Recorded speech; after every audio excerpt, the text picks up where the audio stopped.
In the unforgiving winter of 1939, the Red Army thundered toward the Finnish border. They came with tanks, bombers, and the full wrath of Stalin's empire behind them. They expected surrender, they got silence, and then rifles crackled in the forest. This is the forgotten front of World War II.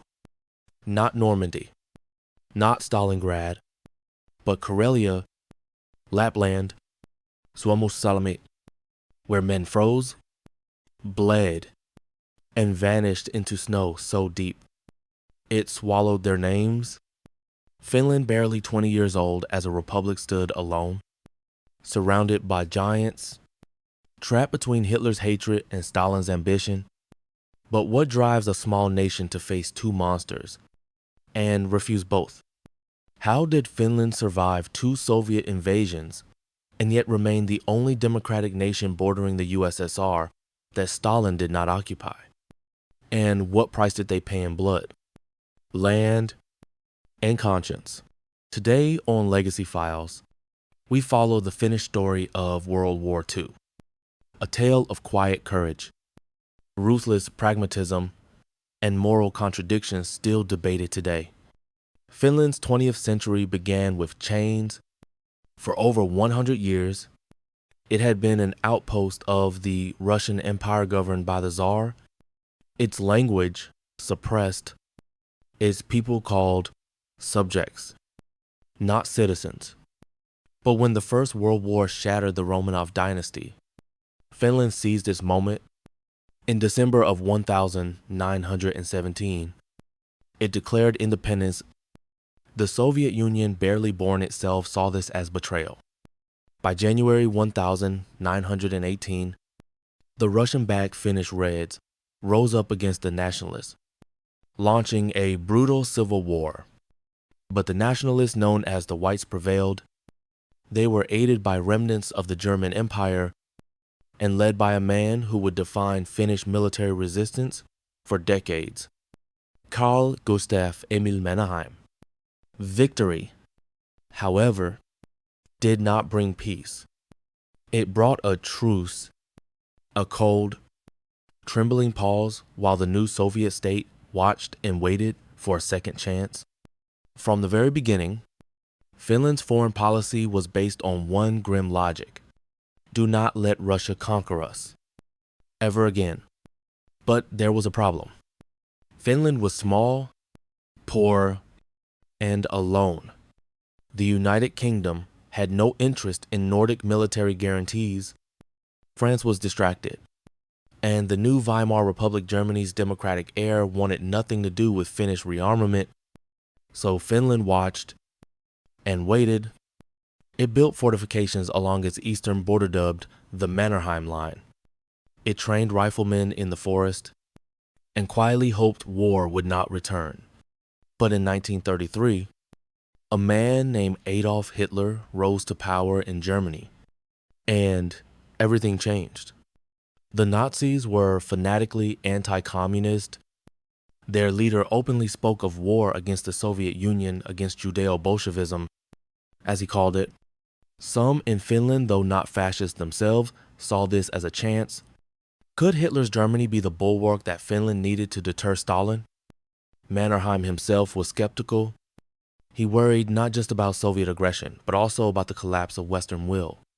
He watched France squander its defense budget on the Maginot Line. He saw Britain drift into complacency. Meanwhile, the Red Army rearmed. By 1938, Soviet diplomats approached Finland with veiled threats. Moscow wanted to renegotiate the border, especially near Leningrad. They asked to lease land inside Finland for bases. Finland said no.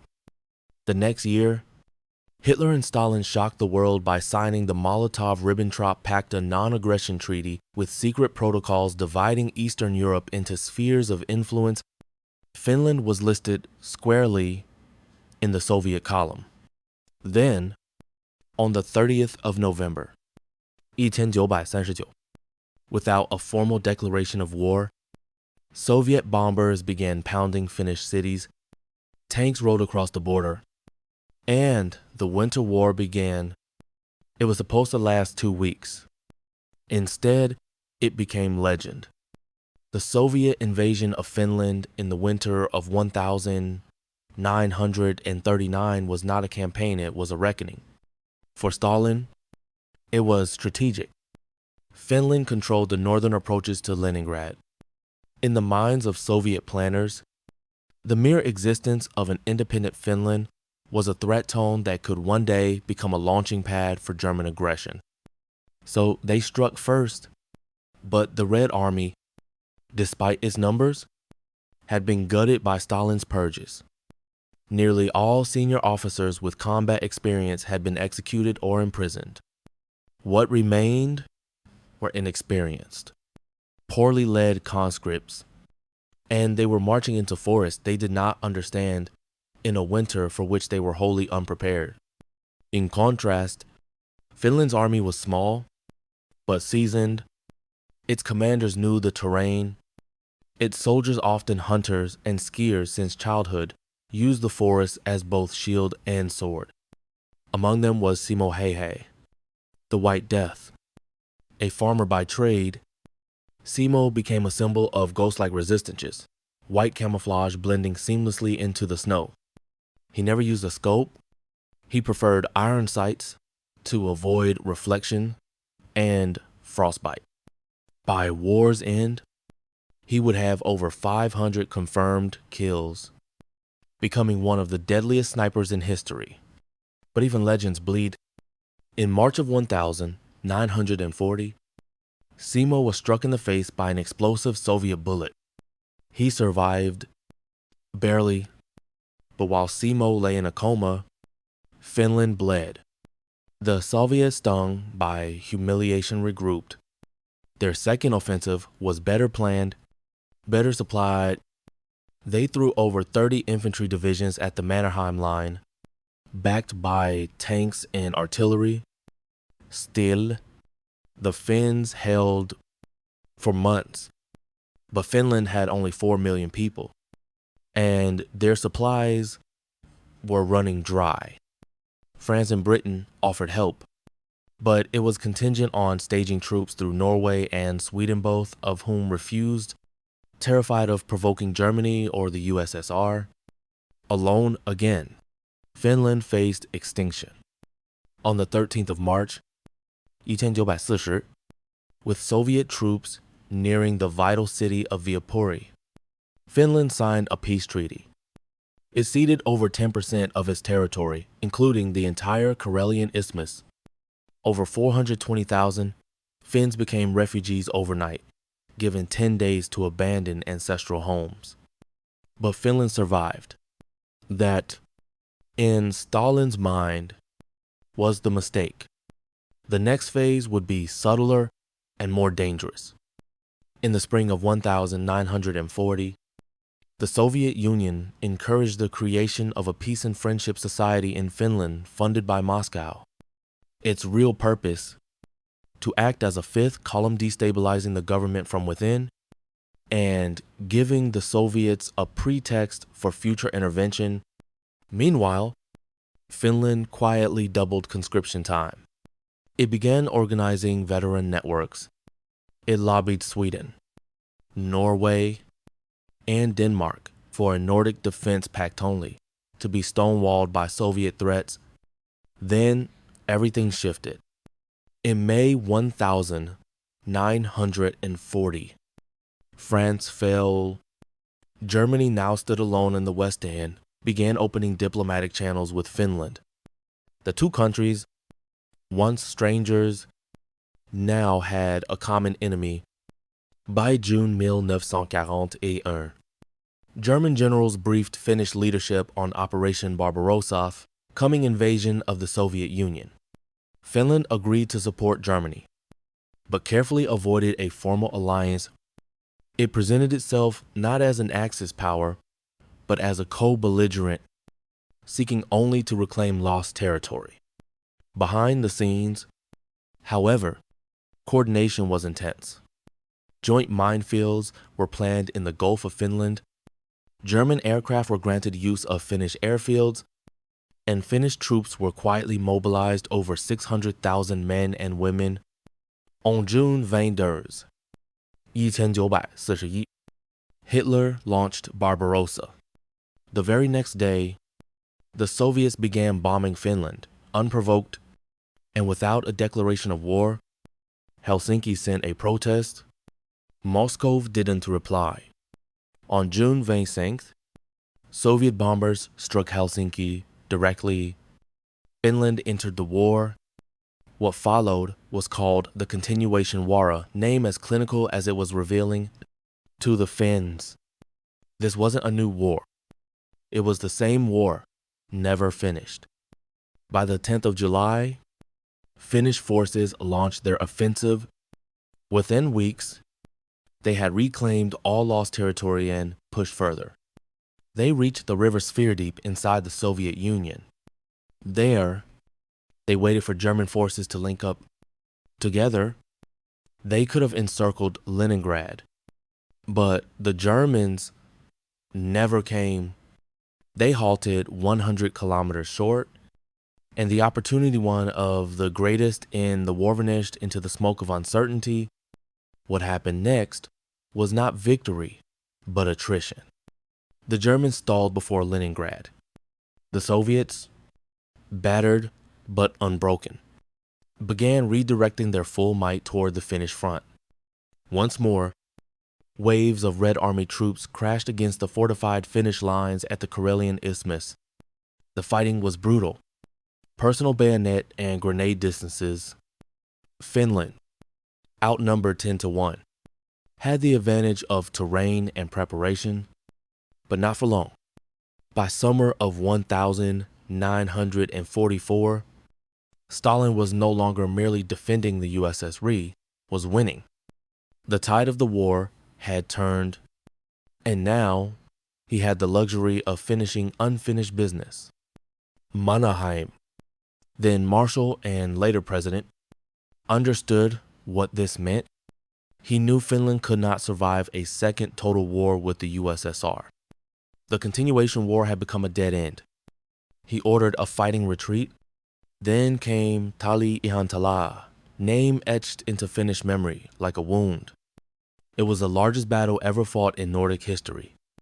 Over 150,000 troops, thousands of artillery pieces, and near total aerial bombardment. And somehow Finland held. The Soviets reeled, their losses mounted, and Stalin, practical to the core, saw a simple truth: Finland was not worth the cost. He had bigger ambitions. Berlin, Eastern Europe, the future map of the world. So he offered peace. But with conditions. In September 1944, Finland's delegates met with Soviet representatives in Moscow. The price was steep. The Petsamo Peninsula, with its vital nickel mines, ceded a 99-year lease of the Porkala naval base, just west of Helsinki, $300 million in reparations, to be paid in goods, the expulsion of all German troops from Finnish territory, and the arrest and extradition of Finnish officials accused of war crimes. Most humiliatingly, Finland had to turn its guns on its former German allies. The Lapland War had begun. It was surreal 2 months ago. The Germans were their partners in Leningrad operations. Now, they were enemies. Over 200,000 German soldiers were still in northern Finland. Trying to reach occupied Norway, the Soviets demanded they be attacked. The Finns hesitated, but Stalin had no patience. Invade them or be invaded. And so, in late September 1944, Finnish forces engaged the German rearguard. The Germans responded with brutal scorched earth tactics, destroying infrastructure, mining roads, and burning villages as they withdrew. It was a war nobody wanted. A war of necessity, not ideology. It lasted until April 1945, ending only when Germany itself collapsed. But even as Finland bled, darker truths came to light. During the continuation war, Finland had occupied eastern Karelia, a region long disputed between the two nations. Initially, the occupation seemed administrative. The Finnish government appointed a nationalist, Väinö Tanner, to oversee its governance, but the policy soon turned grim. Under Tanner's leadership, the region pursued three goals: integrate the territory into the Finnish Republic, re-educate or remove populations considered non-Finnic, eliminate any remaining Soviet influence. In practice, this led to the internment of over 24,000 civilians, mostly elderly, women, and children in makeshift camps. The excuse was security. The reality, these were Russians and Soviet sympathizers. In 1941, a poor harvest compounded the suffering. Thousands died. Estimates range from 18% mortality to over 30%, depending on the source. It is a chapter many in Finland prefer to forget, but history remembers, even when memory does not. Yet despite it all, Finland emerged from the war intact barely. It had lost 10% of its territory. It had accepted permanent Soviet military presence at Porkala. It had destroyed relations with Germany and watched Sweden and Norway drift further into neutrality. But it had not been occupied. It had not become a satellite. And most remarkably of all, it remained a parliamentary democracy. Helsinki was the only capital of any continental combatant not occupied during the war. That was not an accident. It was a calculated miracle. In the great post-war division of Europe where East was red and West was capitalist, Finland stood as an enigma. It was democratic, but neutral. It was capitalist, but deferential to Moscow. It remained independent, but always watched. A term would emerge to describe this fragile balance: Finlandization. It meant yielding to Soviet geopolitical interests without losing domestic sovereignty. To critics, it was appeasement in slow motion. To Finns, it was the price of survival. Mannerheim, now in his twilight years, understood this better than anyone. He had fought for independence, defended it twice, and then let go of power quietly. As he said in a private letter, Finland is not free to do everything it wishes, only free to choose which chains it wears. That statement haunts the Finnish story to this day, because for all the bravery of the Winter War, for all the cunning diplomacy of the Continuation War, and for all the quiet resistance during Soviet pressures after 1945, there was still a question. What did Finland win? Was it the right to speak Finnish in parliament, or merely to speak without shouting? Was it the pride of democracy, or the burden of never provoking Moscow again? By the early Cold War, Finland had become a symbol. To the West, a brave, holdout, small principlet, unbroken. To the East, a tolerable buffer obedient enough to be ignored. But behind that symbolism lay scars: over 85,000 dead in 2 wars, nearly 500,000 displaced, cities bombed, territory lost, a generation raised in fear of the next Soviet knock at the door, and perhaps most of all, a legacy both admired and questioned, because Finland did something rare. It survived while others vanished. Latvia, Lithuania, Estonia, Poland all absorbed some brutally, but Finland bent and did not break. Yet even survival comes at a cost.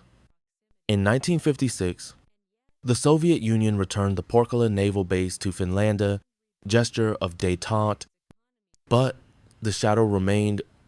Finnish presidents, journalists, and filmmakers learned to measure every word. Textbooks were written carefully. Military ambitions tempered by proximity, and yet within those quiet limits, Finland rebuilt, its economy thrived, its identity deepened, its people endured.